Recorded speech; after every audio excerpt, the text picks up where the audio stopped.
जादुई राखी। गांव में करिश्मा नाम की एक छोटी सी बच्ची रहा करती थी। करिश्मा के माँ बाप का बचपन में ही देहांत हो चुका था और करिश्मा गांव के मंदिर के पास रहा करती थी। गांव के कुछ लोग उसे 2 वक्त का खाना दे दिया करते थे और मंदिर के पुजारी जी ने उसकी मंदिर में रहने और सोने की व्यवस्था कर दी थी।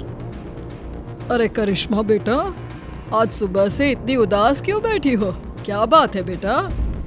कोई बात नहीं काका, रक्षाबंधन का त्योहार आ रहा है। सब लोग अपने भाई को राखी बांधेंगे, लेकिन मैं तो दुनिया में बिल्कुल अकेली हूँ। अरे बेटा, चिंता क्यों करती हो? जिसका कोई नहीं होता उसका भगवान होता है।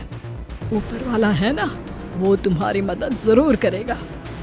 लेकिन भगवान असल में थोड़ी ना होते काका, भला वो मेरी मदद कैसे करेंगे? अरे बिटिया, ऐसे नहीं कहते। भगवान तो सब जगह होते हैं और देखना, वो तुम्हारी मदद भी जरूर करेंगे। पुजारी जी के जाने के बाद करिश्मा उदास होकर मंदिर की सीढ़ियों पर बैठ गई। उसे कुछ भी समझ में नहीं आ रहा था। तभी कुछ देर बाद मंदिर में एक साधु आते हैं। क्या बात है बेटा, तुम ऐसे चुपचाप क्यों बैठी हो? क्योंकि मैं बहुत उदास हूँ। इस दुनिया में मेरा कोई नहीं, मैं बिल्कुल अकेली हूँ। अरे तुम्हें उदास होने की कोई जरूरत नहीं है। ये देखो, मेरे पास एक बहुत सुंदर फूल है। तुम इसमें धागा पिरोकर भगवान के हाथ पर राखी की तरह बांध देना। लेकिन उससे क्या होगा बाबा? उससे कुछ होगा नहीं बेटा, बस तुम्हारा अकेलापन दूर हो जाएगा और तुम्हारे जीवन में खुशियाँ लौट आएंगी। क्या सच में ऐसा हो सकता है? हाँ, रक्षाबंधन वाले दिन सुबह नहा धोकर मंदिर की जो मूर्ति है उस पर फूल की राखी बनाकर बांध देना। इतना कहकर साधु वहाँ से चले गए। अब तो करिश्मा बस हर दिन रक्षाबंधन के दिन का इंतजार करने लगी। 2-3 दिन इसी तरह बीत गए और रक्षाबंधन आ गया। करिश्मा सुबह सुबह नहाकर उस फूल में धागा पिरोकर भगवान के मंदिर पहुंची और उसने वो राखी भगवान की मूर्ति को बांधी। ठीक उसी वक्त वहाँ पर करिश्मा से कुछ साल बड़ा एक लड़का आया और उसने अपना नाम किशन बताया। अरे करिश्मा, तुम्हारी राखी तो बहुत सुंदर है। क्या ऐसी राखी तुम मेरी कलाई पर भी बांध सकती हो?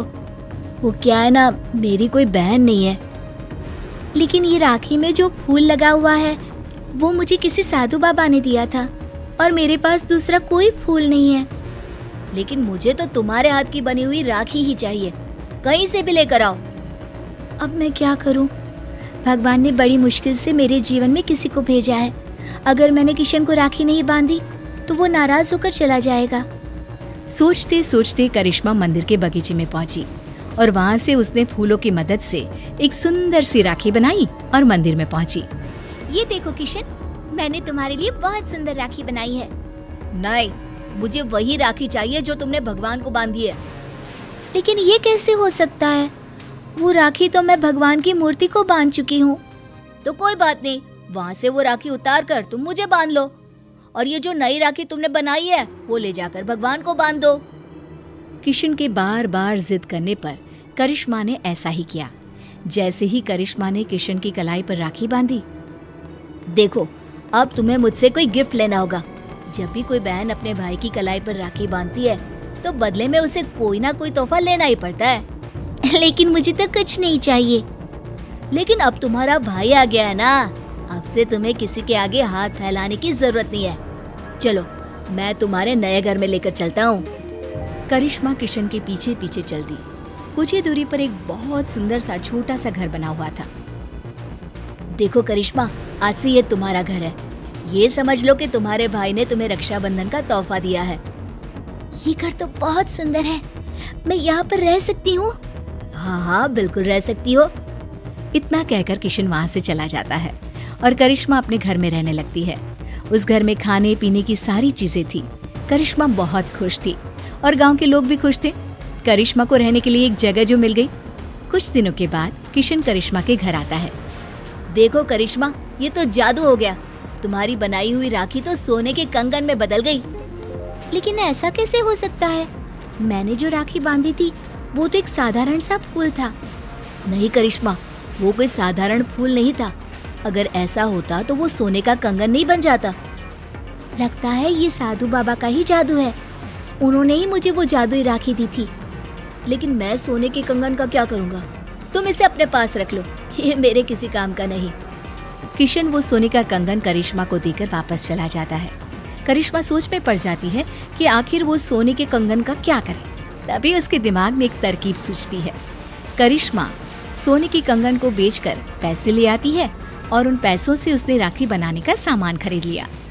इस तरह उसने अपनी एक राखी की दुकान खोली। अरे वाह करिश्मा, तुम्हारी राखी तो बहुत सुंदर है।